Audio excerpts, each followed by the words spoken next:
Good morning. चलो आज पढ़ते हैं chapter number 9 class 10th genetics. तो सबसे फर्स्ट में डेफिनेशन है जेनेटिक्स की कि आनुवंशिकता होती क्या है। जनक से संतति में लक्षणों का स्थानांतरण होना आनुवंशिकता कहलाता है। आनुवंशिकी जीव विज्ञान की वह शाखा जिसमें सजीवों के लक्षणों की आनुवंशिकता में विभिन्नताओं का अध्ययन किया जाता है उसे आनुवंशिकी कहते हैं। आपकी एक डेफिनेशन है आनुवंशिकी की कि आनुवंशिकी होती क्या है। तो सिंपल सी बात यही है कि विज्ञान की वह शाखा या जीव विज्ञान की वह शाखा जिसमें आनुवंशिकता और विभिन्नताओं का अध्ययन किया जाता है वही कहलाती है आनुवंशिकी। और यहाँ पे एक बहुत ही अच्छा क्वेश्चन बनता है, फादर ऑफ जेनेटिक्स आनुवंशिकी का पिता किसे कहते हैं। तो ग्रेगोर जॉन मेंडल को। मेंडल ही क्या है, आनुवंशिकी के पिता। मेंडल का जीवन परिचय। तो देखो मेंडल का जन्म 22 जुलाई 1822 में ऑस्ट्रिया के हेंजनडार्फ प्रांत के सिलीसियन ग्राम में हुआ था। उन्होंने दर्शन शास्त्र में डिग्री प्राप्त की। उसके बाद चर्च में पादरी बन गए। चर्च के उद्यान में मटर के पौधों पर उन्होंने 7 वर्ष तक संकरण प्रयोग किए।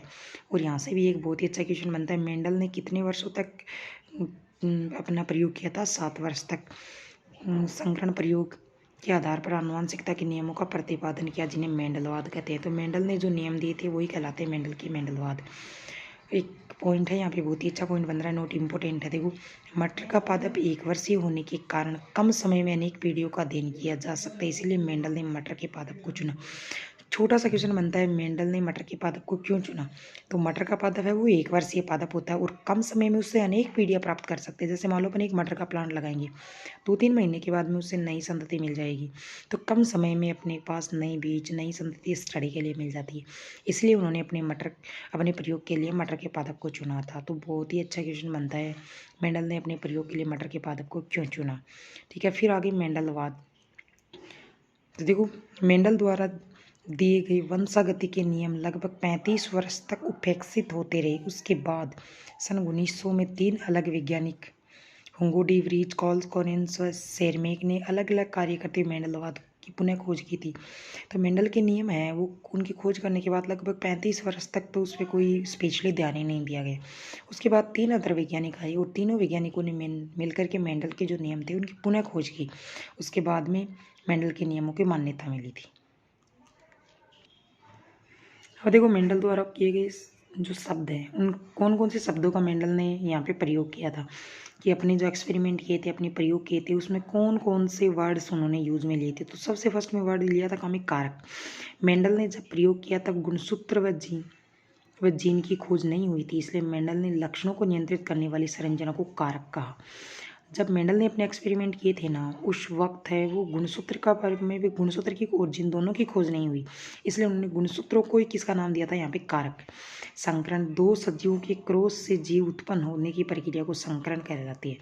संकरण से उत्पन्न सजीवों को संकर कहते हैं। जब 2 संतानों के बीच में या 2 प्रजातियों के बीच में संकरण करवाते हैं तो उससे उत्पन्न संतति संकर कहलाती है। प्रथम बोलते हैं ना F1 पीढ़ी, तो 2 सजीवों के क्रॉस से उत्पन्न प्रथम पीढ़ी को प्रथम फीलियल F1 पीढ़ी कहते हैं। फिर समयुग्मजी, लक्षणों का निर्धारण करने वाले दोनों जीन समान प्रकार के तो समयुग्मजी कहलाते हैं। जैसे यहाँ पे एग्जाम्पल में भी दे रखा है कैपिटल टी अगर दोनों हैं, दोनों स्मॉल टी हैं, दोनों आर हैं, दोनों आर हैं, यानी दोनों युग्मक समान होने चाहिए। अगर टी है तो दोनों कैपिटल, अगर टी है तो दोनों स्मॉल, अगर आर है तो दोनों कैपिटल और आर है तो दोनों स्मॉल। विषम युग्मजी, लक्षणों का निर्धारण करने वाले दोनों जीन असमान प्रकार के हो तो उसे विषम युग्मजी। जैसे मान लो गया capital T small T capital R small R, तो युग्मक क्या हो गए, अलग अलग टाइप के। फिर देखो नेक्स्ट पॉइंट है जीन प्ररूप, जिसको जीनोटाइप बोलते हैं। जीवों के आनुवंशिक संगठन को जीन प्ररूप कहते हैं। जैसे कैपिटल टी स्मॉल टी, ये यानी इंग्लिश वर्ड में जिसको अपन रिप्रेजेंट कर रहे हैं वो जीन प्ररूप। लक्षण प्ररूप देखो फिनोटाइप, जीवों के बाह्य लक्षणों को लक्षण प्ररूप करें। जैसे मान लो पादप लंबा है, बोना है, काला है, हरा है, पीला है, जो भी अपन बोलते हैं ना, रंग लंबा बोना, ये होते हैं लक्षण। और जो इंग्लिश वर्ड में कैपिटल टी स्मॉल टी वो होते हैं इनके जीन प्ररूप। प्रभावी, क्रॉस से उत्पन्न प्रथम पीढ़ी में जो लक्षण दिखाई देते हैं या प्रकट होते हैं वो तो कहलाते हैं प्रभावी, और जो लक्षण प्रथम पीढ़ी में दिखाई नहीं देते वो कहलाते हैं अप्रभावी लक्षण। बाकी मेंडल की वंशागति के नियम। तो मेंडल की वंशागति के 3 नियम हैं। फर्स्ट है प्रभाविता का नियम, दूसरा है पृथक्करण का नियम या फिर इसे बोला जाता है युग्मकों की शुद्धता का नियम, और तीसरा स्वतंत्रता फ्यूजन का नियम। अब देखो प्रभाविता का नियम और पृथक्करण का नियम है, ये दोनों एकल संकर संकरण पे आधारित है, और स्वतंत्र फ्यूजन का नियम है वो द्विसंकर संकरण पे आधारित है। और यहाँ से इक्वेशन बनता है, फर्स्ट है मेंडल के 3 नियमों के नाम लिखिए, तो तीनों नियमों के नाम। सेकेंड इक्वेशन बन रहा है मेंडल के कौन कौन से नियम एकल संकर संकरण पे आधारित है, तब आंसर हो जाएगा आपका प्रभाविता का नियम और पृथक्करण का नियम। और अगर आ जाए क्वेश्चन कि मेंडल का कौन सा नियम है वो द्विसंकर संकरण पे आधारित है, तो स्वतंत्र फ्यूजन का नियम। फर्स्ट है मेंडल का प्रभाविता का नियम।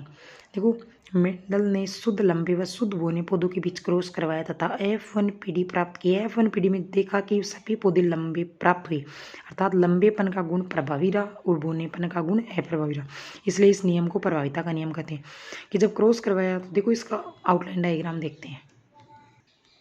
अब हो सकता है ये डायग्राम आपको पेंसिल से बने होने की वजह से थोड़ा सा धुंधला दिख रहा है। देखो मेंडल ने अपने प्रयोग के लिए जो डायग्राम बनाया उस बोला जाता है उसे चेक करबोर्ड डायग्राम। तो शुद्ध लंबे और शुद्ध बोने, अब शुद्ध लंबे को तो प्रदर्शित करते हैं अपन कैपिटल टी से, शुद्ध बोने को प्रदर्शित करते हैं स्मॉल टी से।